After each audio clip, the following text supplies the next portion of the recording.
আজকের কবিতা জন্মভূমি, স্বপন কুমার মাঝি। জীবনের অনায়াস জাড্য নিয়ম, এগিয়ে চলে আমাদের খেউড়ের মজলিস। আধার থেকে ইতিহাসে হাঁটে অদৃশ্য ছায়া, কারা একদিন জ্বলে ওঠে গ্রাম নগর বন্দর।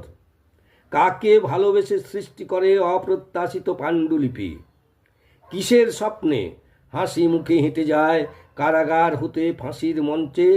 সাম্রাজ্যবাদী মাঝরাতে ঘুম ভাঙায় বারবার, এ কোন জননীর অশ্রু মেঘে খুশির বৃষ্টি ঝরে।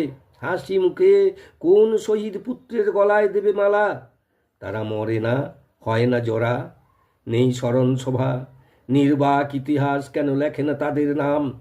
ইতিহাস কি লেখে কত সম্ভাবনা, কত স্বপ্নের মৃত্যু? এত রক্তক্ষয়ী দাঙ্গা, এত রক্ত ধ্বংসবাতি ঘর, মাঝ সমুদ্রে পথহারা কান্ডারি। কে মরে, কোন জাত, হিন্দু না মুসলিম? কে বন্ধু, কে শহীদ, মৃত্যুর আবার জাত?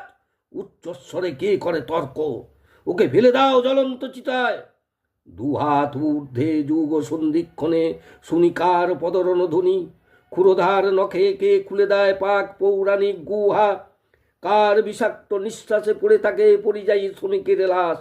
কোথায় জন্ম, কোথায় মৃত্যু? একটু জল, রুটি, কোথায় ভিটেমাটি?